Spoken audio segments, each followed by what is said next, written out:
Use करते हैं वो सब के सब इसके क्या है, डेरिवेटिव प्रोडक्ट्स है। मतलब क्या कि डेरिवेटिव मार्केट अपने आप में कुछ नहीं होता है, एक ऐसा मार्केट, एक ऐसा प्रोडक्ट, एक ऐसा इंस्ट्रूमेंट होता है जिसका खुद में कोई वैल्यू नहीं है, ठीक है। उसका वैल्यू उसके अंडरलाइंग एसेट से डिराइव किया जाता है, ठीक है। मतलब यहाँ मिल्क जो हुआ वो हमारे लिए क्या हो गया, अंडरलाइंग एसेट है, ठीक है। अब ये अंडरलाइंग एसेट कहने का मतलब क्या कि ये पनीर का रेट एक्चुअल में कैसे निकल के आएगा, मतलब ये कैसे कहा जाएगा कि पनीर कब महंगा होगा, जब बहुत महंगा होगा, ठीक है। ऐसा तो पनीर का कोई एग्जांपल नहीं है कि पनीर कब महंगा होगा। मान लीजिए आप जो बिस्किट खा रहे हैं वो बिस्किट कब महंगा होगा, जब वो आटा या मैदा, व्हीट जो होगा, गेहूं का रेट जब महंगा होगा तो ऑब्वियस सी बात क्या है, उसका जो या तो आप फ्लोर जो आटा वगैरह जो होता है या आप बिस्किट खा रहे हैं या जो भी चीज आप कंज्यूम कर रहे हैं वो तभी महंगा होगा, ठीक है। उससे पहले तो महंगा नहीं होगा। तो सेम यहाँ भी यही चीज है कि डेरिवेटिव जो हम लोग यूज करते हैं, यूज करने का मतलब ये यहाँ जो आप लोग फ्यूचर्स एंड ऑप्शन ट्रेड करते हैं उसका एक्चुअल में खुद में कोई वैल्यू नहीं है, ठीक है। वो वैल्यू लेस होता है। बस कहने का ये मतलब होता है कि उसका वैल्यू डिराइव किया जाता है। डिराइव किससे किया जाता है, तो उसके अंडरलाइंग एसेट से, ठीक है। तो डेरिवेटिव मार्केट क्या हो गया कि एक ऐसा मार्केट है जहां पे हम लोग क्या करते हैं, उसके डेरिवेटिव्स का वैल्यू डिराइव करते हैं उसके खुद के अंडरलाइंग एसेट से, ठीक है। जैसे जस्ट फॉर एग्जांपल ये हो गया, मिल्क हो गया, उसका डेरिवेटिव प्रोडक्ट्स जितने भी है, जैसे कि आप एक इसका बहुत सिंपल कैलकुलेशन आप करके देख सकते हैं। जैसे कि मान लीजिए पनीर ही है तो 1 केजी पनीर को बनाने में क्या कितने लीटर दूध का कंजप्शन होगा, ऑन एन एवरेज 4-5 लीटर तो लग ही जाएंगे मिनिमम साइड पे, ठीक है। अब दूध का रेट आपको क्या है आज के रेट में, वही 60-70 रुपए जो भी लीटर आ रहे हैं, ठीक है। तो इसके अकॉर्डिंग 4 लीटर दूध खरीदने में ही आपका क्या होगा, ऑन एन एवरेज कुछ पता चलता है 2-250-300 रुपए लग गया, ठीक है। बाकी सिर्फ दूध रख देने से तो पनीर नहीं बनेगा ना, पनीर बनाने का कुछ और भी कॉस्टिंग है, ठीक है। तो सारे कॉस्टिंग को इंक्लूड करके क्या होता है, पनीर का रेट आज के रेट में आपको जो वही 350-400 रुपए किलो दिख रहा है। बात समझ में आया? तो सेम पॉइंट ये है कि जब भी आप मार्केट में जो भी कोई भी ऐसा प्रोडक्ट आप यूज कर रहे हैं, ठीक है, वो सबके अंदर क्या होता है कि जब तक उसके अंडरलाइंग एसेट का वैल्यू नहीं निकाला जाएगा ना, ठीक है ना, तब तक उसके डेरिवेटिव प्रोडक्ट्स का कोई वैल्यू नहीं है। तो जैसे मान लीजिए फॉर एग्जांपल हम लोग ट्रेड करते हैं, मान लीजिए जैसे एक रिलायंस स्टॉक हुआ। अब रिलायंस का रेट अगर मान लीजिए मार्केट में चल रहा है 2500, ठीक है, तो ये रिलायंस एक्चुअल में अंडरलाइंग एसेट हुआ, ठीक है। मतलब किसी भी फ्यूचर एंड ऑप्शन को जो आप ट्रेड करते हैं उसमें इसीलिए हम लोग अब यहाँ से वही कनेक्ट होता है कि कभी भी फ्यूचर ऑप्शन ट्रेड करने के लिए उसके चार्ट को कभी भी नहीं देखा जाता है, ठीक है। कभी भी मार्केट में फ्यूचर का चार्ट मत देखिए, कभी मार्केट में ऑप्शन का चार्ट मत देखिए, ठीक है। जब भी देखिए तो उसके अंडरलाइंग एसेट का चार्ट देखिए। क्यों? क्योंकि आपको अगर हमसे पनीर का रेट दे दे और आपको हम बोले कि पनीर के रेट से देख के आप ये मुझे बता दीजिए कि पनीर का रेट की कब महंगा होगा या कब सस्ता होगा, बता सकते हैं। बट सेम अगर हम दूध के रेट को अगर मैनेज करेंगे, अगर देख रहे हैं, तो हम ये बता सकते हैं कि पनीर कब महंगा होगा। क्योंकि दूध अगर 2 रुपए लीटर महंगा होता है तो पनीर ऑब्वियस बात है कि 10 रुपए लीटर में या 10 रुपए केजी महंगा हो जाएगा, ठीक है। तो यही कहने का मतलब यहाँ आता है कि रिलायंस हुआ और एक होता है जैसे हमारे सामने रिलायंस फ्यूचर। अब रिलायंस फ्यूचर है तो रिलायंस फ्यूचर का रेट जो भी चल रहा है XYZ, तो रिलायंस फ्यूचर का रेट कब बढ़ेगा या कब घटेगा, जब रिलायंस का रेट बढ़ेगा या रिलायंस का रेट घटेगा उसी के अकॉर्डिंगली रिलायंस के फ्यूचर का प्राइस भी बढ़ेगा, फ्यूचर का प्राइस भी घटेगा, ठीक है। बिना फ्यूचर के प्राइस बढ़े और सॉरी मतलब अंडरलाइंग एसेट के प्राइस के ना तो बढ़ने और घटने, ठीक है, उसके बिना कभी भी आपको रिलायंस के फ्यूचर का प्राइस कभी भी चेंज नहीं होता है, ठीक है। तो सिंपल फॉर्म में डेरिवेटिव मार्केट एक ऐसा मार्केट है जिस पॉइंट पे, जिस मार्केट में हम लोग क्या करते हैं, ऐसे स्टॉक्स या ऐसे हम लोग इंस्ट्रूमेंट को ट्रेड करते हैं जिसका आपस में कोई वैल्यू नहीं होता है, ठीक है। उसके वैल्यू को डिराइव किया जाता है उसके अपने अंडरलाइन एसेट से। क्लियर ये पॉइंट? कोई इसमें पहले डाउट है तो बताइए कि मतलब डेरिवेटिव्स मार्केट होता क्या है, बस सिंपल फॉर्म। ये वर्ड डेरिवेटिव मतलब कि एक ऐसा मार्केट, एक ऐसा प्रोडक्ट जिसका वैल्यू हम लोग कहीं और से डिराइव कर रहे हैं, ठीक है। अब डिराइव कहाँ से कर रहे हैं, तो उसके अंडरलाइंग एसेट से, ठीक है। अंडरलाइंग एसेट ये हो गया। जैसे हम लोग निफ्टी फ्यूचर ट्रेड करते हैं, ठीक है, निफ्टी फ्यूचर एक्चुअल में मूव खुद में कुछ नहीं होता है। आप निफ्टी जो नॉर्मल इंडेक्स होता है ना, ठीक है, जिसमें ट्रेड नहीं होता है, आप निफ्टी इंडेक्स को ट्रैक करिएगा ना तो आपको निफ्टी फ्यूचर ट्रेड होगा, ठीक है। सेम निफ्टी का ऑप्शन ट्रेड करते हैं तो निफ्टी के ऑप्शन का कोई चार्ट नहीं होता है। आपको निफ्टी ऑप्शन ट्रेड करने के लिए क्या करना होता है, निफ्टी को मेनली जो उसका कैश स्टॉक हम लोग क्या करते हैं उसे ट्रैक करते हैं। क्लियर है बात? ठीक है। ऑप्शन और फ्यूचर दोनों अलग? हाँ दोनों अलग, उस पर भी आएंगे बात, ठीक है। पहले ये डेरिवेटिव में कोई डाउट है, कोई क्वेश्चन है तो बोलिए।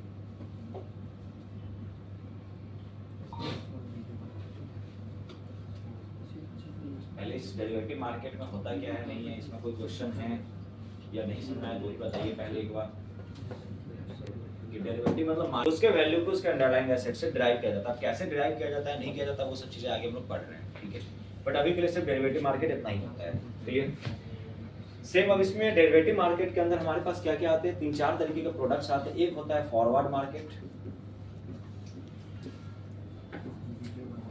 दूसरा होता है futures, third one is option and fourth one is swaps, ठीक है। डेरिवेटिव मार्केट का 4 प्रोडक्ट होता है। जैसे इक्विटी मार्केट में इक्विटी था, इक्विटी में पढ़े हुए थे, ऑर्डिनरी इक्विटी, डीवीआर, एनवीआर, बहुत बेसिक्स में याद भी है कि भूल गए, ठीक है। तो सेम यहाँ भी क्या होता है, डेरिवेटिव मार्केट के अंदर टोटल 4 तरीके के प्रोडक्ट्स होते हैं, future, forward, future, options and swaps, ठीक है। तो सबसे पहले इसमें स्टार्ट करते हैं फॉरवर्ड मार्केट क्या होता है, ठीक है। अब फॉरवर्ड मार्केट क्या होता है, तो एक ऐसा मार्केट, अब देखिए इसको समझने से पहले एक ऐसा चीज, डेरिवेटिव जितने भी चीज अभी आप लोग देखते हैं, ठीक है, डेरिवेटिव अपने आप में कुछ नहीं है, वो बस एक बेसिकली एक कॉन्ट्रैक्ट होता है, एक एग्रीमेंट होता है, ठीक है। मतलब क्या कि जो भी हम डील करते हैं, जो डील आगे चल के फुलफिल होगा, बट अभी हम लोग उस पर कुछ काम नहीं कर रहे होते हैं। जैसे कि फॉर एग्जांपल मान लीजिए एक फार्मर है, ठीक है। अगर मार्केट में एक फार्मर है और सेम टाइम पे आपको कोई भी एक कंपनी है जैसे एक आईटीसी को क्या चाहिए, गेहूं चाहिए बिस्किट बनाने के लिए, व्हीट से क्या करिए बिस्किट बना रही है, ठीक है। अब मान लीजिए आईटीसी को कुछ बिस्किट चाहिए और ये किसी मान लीजिए गांव में गई, गांव में जैसे जमींदार होते हैं, जो भी होते हैं बड़े बड़े, जो मतलब जो फार्मिंग वगैरह में रहते हैं, ठीक है, उनसे वो डायरेक्ट डील कर ली कि ऐसा करो कि आप अपने गांव से मुझे 50 किलो या 100 किलो या 50,000 टन जितने भी आपका प्रोडक्शन है, आप मुझे इतना गेहूं सेल कर दो, ठीक है। अब अभी मान लीजिए अगर गेहूं का रेट चल रहा है मार्केट में कुछ 20 रुपीज पर केजी, तो बीइंग ए फार्मर, फार्मर तो क्या रिस्क है, मतलब आप एक फार्मर हैं, आप अगर गेहूं का खेती कर रहे हैं, तो जब खेती कर रहे हैं उस समय और खेती करने के बाद जब फसल कटेगा उसमें कितने दिन का डिफरेंस होगा, लगभग 3-4-5 महीने का समय लगेगा, ठीक है। तो उस प्रोडक्ट आप सेल करने जाएंगे तब तक 5 महीने हो जाएंगे, ठीक है। तो क्या 5 महीने बाद ये 20 रुपया ही रहेगा, नहीं डर हो जाएगा, जरूरी नहीं है, बढ़ सकता है, बढ़ सकता है। तो फ्यूचर वैल्यू नहीं पूछ रहे, कहने का मतलब 20 रुपये अभी गेहूं का रेट है। अभी मान लीजिए जैसे अभी क्या गेहूं का ही तो अभी फसल लगता है ना शायद दिसंबर में, गेहूं का लगता है शायद कटाई हो गई है। तो मान लीजिए अभी क्या है कि अभी एक सीजन खत्म हुआ, अभी दूसरा सीजन स्टार्ट होगा जिसमें क्या होगा, गेहूं का लोग बुआई करना स्टार्ट करेंगे, ठीक है। अब उसके बाद क्या होगा, वही 4 महीने बाद फिर से कटिंग होगा, फिर गेहूं वही बिकेगा मार्केट में नया, ठीक है। बट द पॉइंट कि आज अगर गेहूं का रेट अगर मार्केट में 20 रुपये प्रति किलो है, तो क्या वही रेट अगले 6 महीने बाद जब फार्मर बेचने आएगा तो रहेगा मार्केट में, इसका कोई गारंटी तो नहीं है। तो फार्मर को क्या डर है, बढ़ गया तो अच्छी बात है ना, क्योंकि उसको तो ठीक है भाई 15 रुपये मेरा खरीद लिया, अब लगाने का कॉस्टिंग था 5 रुपये, फिर भी बढ़ के मिल रहा है, ये जितना ज्यादा मिल रहा है उतना ज्यादा प्रॉफिट है मेरे लिए। तो एक बीइंग ए फार्मर मेरे पास क्या रिस्क है कभी भी कि रेट गेहूं का घट ना जाए, बात समझ में आया, ठीक है। कि बीइंग ए फार्मर अगर हम गेहूं का खेती कर रहे हैं तो मेरे पास क्या रिस्क है कि 6 महीने बाद ये गेहूं का रेट बढ़े नहीं, ठीक है। बीइंग ए आईटीसी कंपनी को क्या है, एनी टाइम गेहूं चाहिए, चाहे वो अब जनवरी हो, फरवरी हो, मार्च हो, उससे कोई मतलब नहीं, क्योंकि इसे सालों भर क्या करना है, बिस्किट प्रोडक्शन तो करता ही रहना है, ठीक है। तो अब ये क्या चाहता है कि अगर गेहूं का रेट अभी 20 रुपये, तो ऐसा ना हो कि गेहूं का रेट आने वाले टाइम में बढ़ जाए, क्योंकि अगर गेहूं का रेट बढ़ जाएगा तो आईटीसी को क्या होगा, लॉस होना स्टार्ट हो जाएगा, लॉस होगा नहीं तो कहने का मतलब प्रॉफिट कम हो जाएगा। अगर अभी गेहूं 20 रुपये खरीद रही है, कल के वही गेहूं अगर 30 रुपये आ जाता है, बिस्किट का रेट वो 5 रुपये रखेगा फिर भी, क्योंकि अगर 10-7 रुपये कर देगा बिस्किट का रेट, हो सकता है लोग ब्रिटानिया का बिस्किट ज्यादा खाए, आईटीसी का बिस्किट कम खाना स्टार्ट कर दे, ठीक है। तो यहाँ पे यही पॉइंट आता है, तो दो देखिए यहाँ पे यही कहने का डेरिवेटिव बेसिकली क्या होता है, तो एक ऐसा मार्केट है जहाँ पे 2 लोग आपस में डील करते हैं, ठीक है। अभी तक हम लोग क्या कर रहे थे, शेयर्स जो परचेज कर रहे थे, बाई और सेल कर रहे थे, वहां पे क्या होता था, एक आदमी बेच रहा है, एक आदमी खरीद रहा है, बाकी दूसरा आदमी तो फ्री हो गया। मान लीजिए हमने स्टॉक रिलायंस का हम शेयर खरीदे हुए, ठीक है, रिलायंस का हम कैश स्टॉक खरीद के रखे हुए, हम आज शेयर बेच दिए रिलायंस का, ठीक है। तो रिलायंस का हम शेयर बेच दिए, आपने खरीद लिया, तो अब मेरे को रिलायंस से कोई लेना देना है नहीं, क्योंकि मेरा अपना 1 लाख रुपए का इन्वेस्टमेंट था रिलायंस में, हम 1 लाख रुपए का रिलायंस अपना बेच दिए, तो हम तो फ्री हो गए, अपना पैसा लेके हम घर चले गए। अब रिलायंस रहे, डूब जाए, कंपनी बर्बाद हो जाए, रहे, मतलब इनडायरेक्टली हमें इससे कोई फर्क नहीं पड़ने जा रहा है, क्यों, क्योंकि मेरा पैसा बाहर आ चुका है, ठीक है। बट जिनका इन्वेस्टेड वो तो एक्चुअल देख रहे हैं मार्केट को। सेम यहाँ पे क्या होता है, यहाँ पे दोनों पर्सन इंगेज होते हैं, एंगेज होने का मतलब क्या कि बेसिकली डेरिवेटिव जो होता है वो रिस्क को मिनिमाइज करने का एक टूल होता है, ठीक है। डेरिवेटिव मार्केट और कुछ नहीं है, डेरिवेटिव मार्केट बनाया इसलिए गया है मेनली कि डेरिवेटिव मार्केट से हम लोग क्या करते हैं, रिस्क को मिनिमाइज करते हैं। और इंडिया में डेरिवेटिव का इंट्रोडक्शन 2000 में हुआ था, ठीक है। 2000 ईस्वी में आपको क्या किया गया था, इसको लाया गया था इंडिया में, और लाया गया था मेनली फार्मर्स के लिए ही, कि जो फार्मर्स जैसे आज के डेट में सुनते हैं ना, एमएसपी मांगता है, मिनिमम सेलिंग प्राइस गवर्नमेंट से, कि गेहूं का मिनिमम सेलिंग प्राइस ये इतना हो, इतना हो, उतना हो, ठीक है। तो ये बेसिकली ये सारा प्रोडक्ट लाया ही गया था उनके लिए, ठीक है। इंडिया में सबसे पहले डेरिवेटिव कमोडिटी में लॉन्च हुआ था, ठीक है। वो भी कमोडिटी में कहा, तो एग्रीकल्चरल कमोडिटीज में, जो खेती बाड़ी होता है ना, उन सारे प्रोडक्ट्स में पहले डेरिवेटिव लाया गया था। बट फार्मर्स के पास उतना अवेयरनेस नहीं पहुंच पाया, उतना लोग के पास जागरूक, मतलब लोग क्या, मतलब गवर्नमेंट उतना इनिशिएटिव नहीं लिया कि लोगों को इतना अवेयर करे, कुछ भी करे। तो आज के डेट में फार्मर को इस बारे में कोई नॉलेज भी नहीं है, ठीक है। दूसरा पॉइंट कि हमारे यहाँ इंडिया में फार्मर्स उतने वेल एजुकेटेड भी नहीं है। जैसे आप सेम यूएस वगैरह में चले जाए, वहाँ फार्मिंग भी एक वेल एजुकेटेड लोग फार्मिंग कर रहे हैं, ठीक है। इंडिया में जस्ट लाइक वो बात हो जाती है कि मजबूरी में लोग फार्मिंग कर रहे हैं, ठीक है ना। तो यही चीज यहाँ पे आ रहा है कि आप उनको अवेयर ज्यादा कर भी नहीं सकते हैं, करने जाइएगा तो वो हो भी नहीं सकते हैं, बात यहाँ भी आ रहा है मुद्दा। तो सेम यहाँ पे आप देखिए, अब इन दोनों का डील क्या हुआ कि अगर मान लीजिए आईटीसी, आज हम खुद एक आईटीसी है, ठीक है। सामने मेरे पास कुछ बहुत सारे फार्मर्स या बहुत सारे गाँव है जहाँ हम जाते हैं। अब हम एज ए कंपनी क्या चाहेंगे कि भाई मुझे आईटीसी एज ए कंपनी कि मुझे गेहूं क्या मिले, जितने सस्ते से सस्ते रेट में मिल जाए, ठीक है। अगर मान लीजिए अभी का रेट 20 रुपए चल रहा है और मुझे लग रहा है ऐसा, बीइंग आईटीसी कंपनी को ये डर है कि आने वाले 6 महीने बाद ऐसा ना हो कि गेहूं का रेट बढ़ जाए, फार्मर को ये लग रहा है कि ऐसा ना हो कि भाई 6 महीने बाद गेहूं का रेट घट जाए, ठीक है।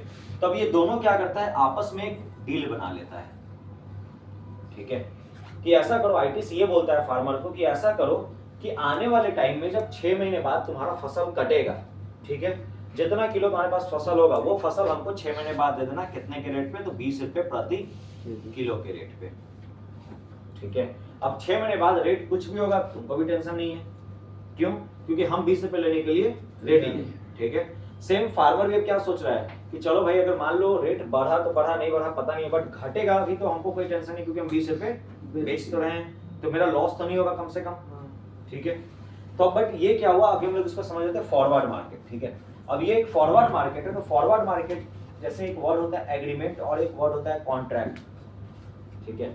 तो आप लोग एक डिफरेंस बता सकते हैं एग्रीमेंट और कॉन्ट्रैक्ट में क्या डिफरेंस होता है?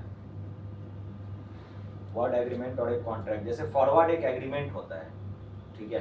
तो एग्रीमेंट बेसिकली कहने का मतलब ये होता है कि वैसा एक पेपर, एक ऐसा एक डॉक्यूमेंट्स जिसका कोर्ट में एक्सेप्टेंस कुछ नहीं होता है। मतलब एक जनरल आप एग्रीमेंट कभी बनाते हैं ना, तब उससे एक एफआईआर भी नहीं करवा सकते हैं, ठीक है। जैसे इसका बेसिक एग्जांपल, जैसे आप रेंट एग्रीमेंट बनवाते हैं, ठीक है, अगर वो सिंपल एक रेंट एग्रीमेंट है जो नोटिस साइन करके दे देता है सीधा, उस रेंट एग्रीमेंट का कोई वैलिडिटी नहीं होता है, ठीक है, अनटिल और अनलेस आप जब तक उसमें कोई कॉन्ट्रैक्ट, मतलब जब तक उसमें आप कोई बॉन्ड पेपर यूज नहीं करते हैं, ठीक है। जैसे बहुत लोग क्या होता है कि आपस में डील कर लिए, मान लीजिए आप चैलेंज लगा लीजिए, अभी 2 आदमी चैलेंज लगा लिए कि मार्केट अभी सुबह गैप अप खुलेगा कि क्या काम। अब मान लीजिए गैप अप खुल गया, गैप डाउन खुल गया, जो भी खुला, एक आदमी चैलेंज हार गया, वो पैसा नहीं देगा तो क्या कर सकते हैं, पुलिस कंप्लेंट तो नहीं जाके कर सकते हैं, ठीक है। तो एग्रीमेंट बेसिकली कहने का मतलब यही होता है कि एग्रीमेंट आइदर वो वर्बल हो या रिटेन हो, ठीक है। बट ये क्या होता है कि जब 2 आदमी आपस में आते हैं और समझौता कर लेते हैं, ठीक है, विदाउट एनी आपको जो डॉक्यूमेंटेशन या लीगल डॉक्यूमेंट्स आप उसको बोल सकते हैं, ठीक है। तो बिना किसी लीगल डॉक्यूमेंट्स का, जो कि आइदर कोर्ट में या कहीं भी हो, एक्सेप्टेबल हो, ठीक है, वैसे चीजों को जब आप एक्सेप्ट करते हैं तो वो क्या होता है, हमारे लिए एग्रीमेंट बन जाता है, ठीक है। अब जस्ट फॉर एग्जांपल यहाँ देखिए, मान लीजिए आफ्टर 6 मंथ्स जब ये प्रोडक्शन, मतलब ये हो गया, गेहूं जो है फार्मर क्या किया, कटिंग करके हटा दिया खेत से, ठीक है। अब मार्केट में उस समय रेट अगर मान लीजिए फॉर एग्जांपल 25 रुपए प्रति केजी हो जाता है गेहूं का रेट, ठीक है। तो हो सकता है जो फार्मर है ना, वो 25 रुपए किलो के भाव पे बाजार में जाके गेहूं बेचते हैं। आपसे सिर्फ एक मौखिक बात हुई थी, बात सुनना है, ठीक है। तो फॉरवर्ड एक एग्रीमेंट होता है। एग्रीमेंट कहने का मतलब ये कि हो सकता है कि अगर 6 महीने बाद यही गेहूं का रेट अगर हो सकता है मान लीजिए 10 रुपए प्रति केजी हो जाए, तो ये आईटीसी नहीं आएगा, लेने ही नहीं आएगा फार्मर से, वो उधर से उधर मार्केट में, मतलब मार्केट में जब सस्ता मिल रहा है तो वहीं से खरीद लेंगे ना, ठीक है। तो फॉरवर्ड बस एक यही एग्रीमेंट होता है, एक ऐसा मार्केट, एक ऐसा एग्रीमेंट जो क्या होगा, 2 पर्सन्स आपस में मिलकर डील तो कर लेते हैं, ठीक है। इसीलिए हम लोग इसको क्या बोलते हैं, दूसरे फॉर्म में फॉरवर्ड को हम लोग बोलते हैं OTC market. Over the counter market, ठीक है। ओवर द काउंटर कहने का मतलब क्या कि बिना किसी अथॉरिटी के हम लोग क्या करते हैं, इसमें ट्रेड डील कर लेते हैं। जैसे मान लीजिए आप 2 पर्सन मिलकर समझौता कर लिए, पेपर पे आप सिग्नेचर भी कर लिए, वो पेपर कभी भी वैलिड नहीं होगा, बट सेम 2 आदमी मिलकर सिग्नेचर किए, ठीक है, और वो किसी एक ऑथराइज्ड पर्सन के सामने सिग्नेचर करते हैं ना, तो उसका वैलिडिटी होता है। जस्ट फॉर एग्जांपल जमीन बेचने जाते हैं ना, ठीक है, जैसे एक एग्रीमेंट बनता है तो क्या करते हैं, इसको सिंपल समझने का एक लॉजिक यही होता है। मान लीजिए एग्रीमेंट बनाते हैं, तो एग्रीमेंट बनाने में क्या होता है, दोनों आदमी कोर्ट जाते हैं क्या, एक आदमी जाता है, नहीं भी जाता है, पता चलता है किसी को बोल दिया 300 रुपये बना के लेते आता है, घर में बैठ के साइन कर लेते हैं। इसका क्या गारंटी कि हम ही साइन किए हैं, मेरे नाम पे तो एग्रीमेंट है, बट इसका क्या गारंटी कि हम साइन किए हैं। कल तो हम मुकर जाएंगे ना कि हमने साइन ही नहीं किया है, क्या प्रूफ है आपके पास, बात समझ में। बट सेम पॉइंट पे कभी भी जमीन का खरीद बिक्री होते हुए देखे हैं, उसमें क्या घर में बैठ के साइन कर सकता है कोई आदमी क्या? तो इंडोबिट आपको कहाँ जाना होता है, रजिस्ट्रार ऑफिस जाना होगा, ठीक है। तो वहाँ पे सामने कौन होगा, आपके एक रजिस्ट्रार बैठा होता है, जो कि क्या करता है, आपका थंब इम्प्रेशन, आई इम्प्रेशन, जो भी चीजें होता है वो सब, तो आपका फोटो वगैरह क्लिक होगा। बट सेम पॉइंट पे एक लीगल अथॉरिटी आपके सामने होता है, ठीक है, जो कि ये देख रहा है और आपसे पूछ भी रहा है कि आपका नाम क्या है, सब कुछ आपसे पूछा भी जाता है कि आप अपने मतलब होशो हवास में आप वहाँ पे बैठ के सिग्नेचर किए हैं। कल हो कि आप ये नहीं बोल सकते कि ये जमीन हम बेचे ही नहीं है, ठीक है, क्यों, क्योंकि ये पॉसिबल ही नहीं है कि वो जमीन आप नहीं बेचे हो, क्लियर है। तो सेम यही कहने का यहाँ मतलब है कि फॉरवर्ड क्या हो गया कि ओटीसी मार्केट है, ओवर द काउंटर मार्केट, मतलब जब किसी एक पर्सन के सामने हम बैठे बिना, किसी लीगल अथॉरिटी के बिना सामने हम रहते ही कोई डील कर लेते हैं, तो क्या होता है, ओटीसी मार्केट होता है, ठीक है। जैसे मार्केट के लिए ओटीसी कहने का मतलब क्या है कि विदाउट एनएससी और बीएससी के अगर आप कोई भी ट्रेड करते हैं, जैसे आप 2 फ्रेंड है, दोनों फ्रेंड, जैसे डब्बा ट्रेडिंग का एक कॉन्सेप्ट बताया हुआ था ना, वो ये ओटीसी मार्केट होता है, डब्बा ट्रेडिंग। अब मान लीजिए कल कि आप नहीं पैसा दीजिएगा तो वो क्या बिगाड़ेगा आपका, अब अलग बात है गोली मार दे, मतलब वो पर्सनल दुश्मनी में कुछ भी कर ले आपसे, अब इलीगल वे में आपसे जैसे जो उसको करना हो, बट लीगली वो कोई एक्शन आपसे नहीं ले सकता है, ठीक है। तो सेम यही चीज, तो कहने का मतलब है कि फॉरवर्ड एग्रीमेंट एक ऐसा एग्रीमेंट होता है जो कि कोई भी पर्सन, आप अभी राह चलते कितने लोगों से करते होंगे, ठीक है, अब वो आप फुलफिल करिएगा या नहीं करिएगा इसका कोई गारंटी नहीं है, ठीक है। इसी मार्केट को हम लोग क्या बोलते हैं दूसरे टर्म्स में, ओटीसी मार्केट, फॉरवर्ड मार्केट ही ओटीसी मार्केट होता है, क्लियर है ये चीज, ठीक है। फॉरवर्ड मार्केट बेसिकली क्या होता है, एक अनप्रोफेशनल मार्केट होता है। दूसरा यहाँ पे क्या होता है कि बेसिकली ये टेलर मेड या कस्टमाइज मार्केट होता है। कस्टमाइज कहने का मतलब क्या कि आप किसी से किसी भी तरीके का डील कर सकते हैं। मान लीजिए गेहूं का ही डील है, तो मान लीजिए आईटी से आप इस फार्मर से डील कर लिया, लेट्स सपोज 50 किलो गेहूं का, किसी दूसरे फार्मर से डील कर सकता है 100 किलो का, मतलब जिसका जितना प्रोडक्शन हो रहा है उतने का वो डील कर सकता है, ठीक है। इसी मार्केट को बोलते हैं फॉरवर्ड मार्केट। मतलब क्या कि पहले इंडिया में जब डेरिवेटिव मार्केट नहीं हुआ करता था, उससे पहले कंपनी इसी तरीके से डील करती थी फार्मर से, ठीक है। बट आफ्टर द कमोडिटी, मतलब जब मार्केट में डेरिवेटिव लॉन्च किया गया, ठीक है, तो इसी चीज को क्या किया गया, जब प्रोफेशनल वे में बनाया गया तो उसे हम क्या बोलते हैं, फ्यूचर्स, ठीक है। मतलब फॉरवर्ड सेम चीज फ्यूचर में है, सेम जो फॉरवर्ड था वही फ्यूचर होता है, ठीक है। बट फ्यूचर क्या हो गया कि अब ये ओटीसी मार्केट नहीं रहा, क्यों, क्योंकि अब हम लोग यहाँ ट्रेड करते हुए एनएससी और बीएससी के वाया करते हैं, ठीक है। तो इसीलिए आप जो कभी भी ट्रेड लेते हैं तो उसके लिए आपसे मार्जिन पेमेंट पहले ले लिया जाता है कि अगर आप कल के मुकर गए ना तो आपसे पेनाल्टी चार्ज कर लिया जाएगा। बात सुना, ठीक है। अभी तक क्या हो रहा था यहाँ पे, जो फार्मर है वो प्रोडक्शन, मतलब जो गेहूं वो नहीं देगा तो क्या कर लीजिएगा आप उसका, अगर आईटीसी कल के नहीं लेने आएगा तो आप क्या करिएगा, कुछ नहीं कर सकते हैं। बट एट ए टाइम अभी आप एक एनएससी पे बीएससी पे ट्रेड कर रहे हैं, आप करके देखिए तो आपको पता चलेगा कि क्या होता है, ठीक है। अगर आप प्रोडक्शन या जो भी आपका डिलीवरी आपको लेने से मना कर देते हैं, आपको क्या होगा, पेनाल्टी चार्ज कर देगा, ठीक है। तो यही सेम इसी चीज को जब फॉर्मलाइज कर दिया गया, प्रोफेशनलाइज कर दिया गया, उसी को हम लोग क्या बोलते हैं, वर्ड फ्यूचर, ठीक है। पहले इतने में कोई डाउट, फॉरवर्ड में कुछ पूछना है तो बोलिए। नहीं सर, फॉरवर्ड में अगर एग्रीमेंट कैंसिल हो जाए तो उसमें हम कुछ नहीं कर सकते हैं ना, और अगर फ्यूचर में हो जाएगा तो वो तो उसके लिए सारा रूल रेगुलेशन है, ठीक है। इसलिए आप जो फ्यूचर सेल करते हैं या फ्यूचर बाई करते हैं तो उसके लिए आपसे 1.5 लाख रुपए पहले रखवा लिया जाता है, क्योंकि वो भी एक एग्रीमेंट ही होता है, ठीक है। बट आपसे पहले पैसा रखवा लिया जाता है, क्यों, क्योंकि अगर आप बाद में मुकर गए तो पैसा कट जाएगा, ठीक है, तो आपसे पेनाल्टी चार्ज किया जाएगा, ये चीज़, ठीक है ना। क्लियर ये, पहले इसमें कोई और डाउट, किसी का और कोई क्वेश्चन है, कुछ पूछना है तो बोलिए। नहीं, अच्छा एक वर्ड आता है पहले फ्यूचर से पहले, जैसे स्वैप्स, ठीक है। अब स्वैप्स एक यूएस का, आप लोग अगर बोले तो शायद वीडियो करने के लिए देख बोले थे कभी कि नहीं, यूएस में 2008 में एक हाउसिंग बबल क्राइसिस हुआ था। एक हाउसिंग बबल क्राइसिस पे ना एक वीडियो आता है, ठीक है, वीडियो मतलब यूट्यूब पे आपको बहुत सारा मिल जाएगा, उसको जाके पढ़िएगा, वो एक्चुअल स्वैप्स ही है पूरा, ठीक है। 2008 में यूएस में हाउसिंग बबल क्राइसिस नाम का एक मतलब पूरा फाइनेंशियल आज तक का पूरे वर्ल्ड इतिहास का सबसे बड़ा क्रैश था वो, ठीक है ना। तो आप उसको जाके एक बार पढ़िए, उसको एक बार देखिए, वहाँ पे आपको स्वैप का एग्जैक्टली मतलब समझ में आता है। स्वैप्स बेसिकली कहने का मतलब क्या होता है कि हम अपने रिस्क को आपको दे दिए, आपका रिस्क हम ले लिए, ठीक है। वहाँ भी वही चीज हो रहा है, बट यहाँ पे और किस तरीके से हो रहा है, तो कहने का मतलब ये कि मेनली स्वैप्स जो होता है वो इंटरेस्ट रेट पे एप्लीकेबल होता है, सिर्फ और सिर्फ ब्याज के दर में। अगर आपको लग रहा है कि कुछ भी अगर फ्लैक्चुएशन होने वाला है, इस रेट को हम लोग मैनेज करते हैं किससे, स्वैप से। मतलब इंडिया में स्वैप्स नहीं चलता है, ठीक है। इंडिया में स्वैप्स मतलब लॉन्च है, बट कोई आज के इंडिया में प्रोडक्ट नहीं है जो कि स्वैप्स आपको देता हो, ठीक है। इसलिए हम इसको एक शॉर्टर फॉर्म में समझ लेते हैं कि स्वैप होता क्या है बस, ठीक है। स्वैप कहने का मतलब कि बैंक में आप जाते हैं एफडी करवाने या लोन लेने, ठीक है। दो तरीके का लोन मिलता है रेट ऑफ इंटरेस्ट के मामले में, बता सकते हो? लोन लेने जाते हैं तो बैंक आपको दो ऑफर देता है, एक फिक्स रेट देता है, फ्लक्चुएट रेट देता है। एक फिक्स रेट एक फिक्स रेट होता है और एक फ्लैक्चुएटिंग रेट होता है, ठीक है। अगर आप लोन लेने जाइएगा बैंक से, ठीक है, कभी भी, तो कोई बैंक नहीं भी ऑफर करता है, वो आप ज्यादा अगर पूछिएगा तो आपको बताता है, नहीं तो बहुत बैंक नहीं ऑफर करते। कि फ्लैक्चुएटिंग में हो सकता है बैंक का लॉस होता है, वो बैंक अपने अनुसार देख के करता है, क्योंकि वो बैंक में है तो उसको ज्यादा पता है कि इंटरेस्ट रेट बढ़ेगा या घटेगा, ठीक है। अब फिक्स और फ्लैक्चुएटिंग का मतलब ये है कि अगर मान लीजिए आज आप एक होम लोन लेने गए, ठीक है, अभी होम लोन का अगर रेट चल रहा है मार्केट में मान लीजिए 10% पर एनम, तो बीइंग आप लोन लेने वाले अगर आप पर्सन है तो आपको क्या देना होगा, 10% हर ईयर आपको पे करना होगा, ठीक है, बैंक्स को। फ्लैक्चुएटिंग में क्या होता है, फ्लैक्चुएटिंग इंटरेस्ट बेसिकली क्या होता है कि जैसे रेपो रेट पढ़े हुए थे, इंटरेस्ट रेट, रेपो रेट जो आरबीआई का रेपो रेट हुआ करता था, ठीक है, वो अभी ऑन एवरेज क्या है 6%, 6.5% के आसपास जो भी है, ठीक है।